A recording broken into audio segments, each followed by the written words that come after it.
I'm not a lawyer, but let me tell you what happened on day 130 of the YSL RICO trial. First up, they didn't immediately address the issue concerning Quindarrius Zachary.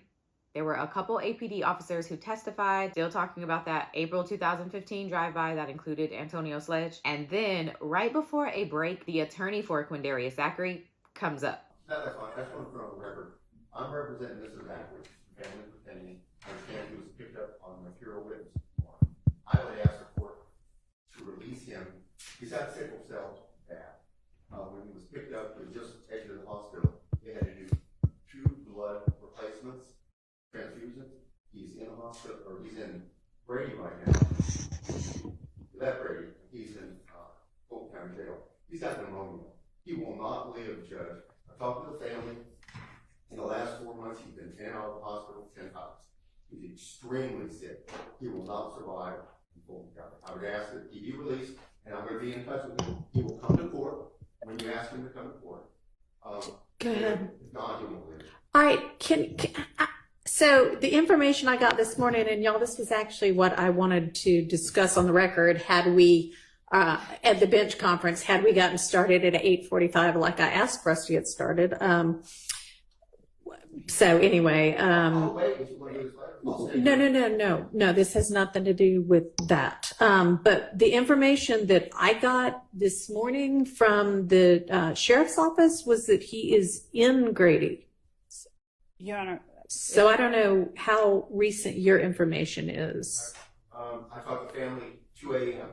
Well, we've spoken with the sheriff has informed us since that time, and that was what I wanted to bring to the court's attention. Okay. I didn't know that. Judge, and I think that this is a matter that I can speak with Mr. Scheib about. I don't know if he wants to fully flesh it out now, but I did want to approach the court with the information and the defense with the information we had. There's more information than just that. Okay, why don't we just, let's have a bench conference, but I would like to be able to just talk about it without them all huddling at the bench. So just don't record this, please. And you're not supposed to. So we never get to hear what was discussed, and then the testimony from the witnesses just continue. And then as they're going to lunch, this happens. Need to take up some matters over lunch, and Miss Hilton needs to be here for that. Is she readily available, or okay? Well, that's not what I wanted to address, but I need Miss Hilton here for it. Gotten a very interesting email,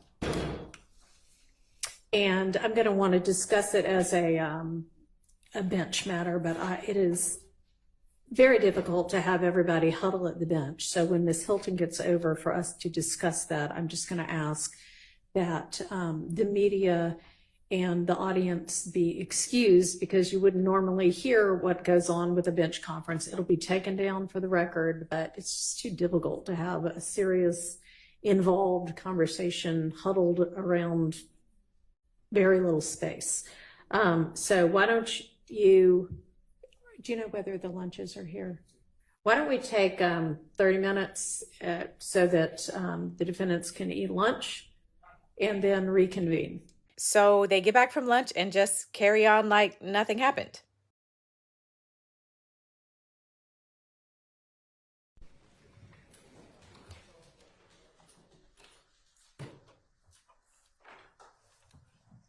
Thank you. I hope y'all had a pleasant lunch, and the state has got their next witness in here. Let's go ahead and swear this witness.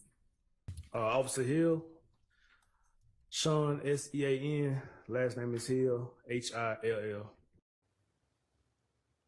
Towards the end of the day, it seems we got an explanation about that email situation with Attorney Hilton. It seems that there's a witness whose apartment was damaged during that April 2015 drive-by, and she must have gotten the assumption that the judge was ordering her to testify, so Judge Whitaker wanted to clear that up. That's how it seems. Watch the clip. All right, I have listened to the entirety of the recorded conversation between the investigator and Ms. B, and she essentially, I guess I see where she got the idea that I, as the judge, had been the one that said she had to testify. Not really, but I get where she got it, because at some point the investigator says so. we'll let the judge know, or Miss Hilton will let the judge know that you don't want to appear. And it was in the context of appearing on camera. But I mean, I guess she took from that, oh man, they still gave me a subpoena. So the judge said I have to appear, when that's not in fact what happened. But there wasn't anything nefarious going on. It was just a kind of a misunderstanding, I guess, on her part. And the only other thing, just for, I mean, she is reiterating very strongly everything that she put in the email that y'all all have access to, about that she wants everybody, prosecution and defense, to know that she does not consider herself a witness. I'm sorry, a victim. She does not consider herself a victim. She doesn't look at herself that way. It's a surprise to her that anybody thinks she's a victim, given that this was sort of collateral damage to her apartment. Her apartment wasn't targeted. If she is called to testify, I think she's very much going to make that clear from the stand. So that was pretty much it. There was some discussions about upcoming witnesses, and the state indicates that they needed to shuffle the witness list around a little bit. So we'll see who's up next to testify and how the rest of the week goes.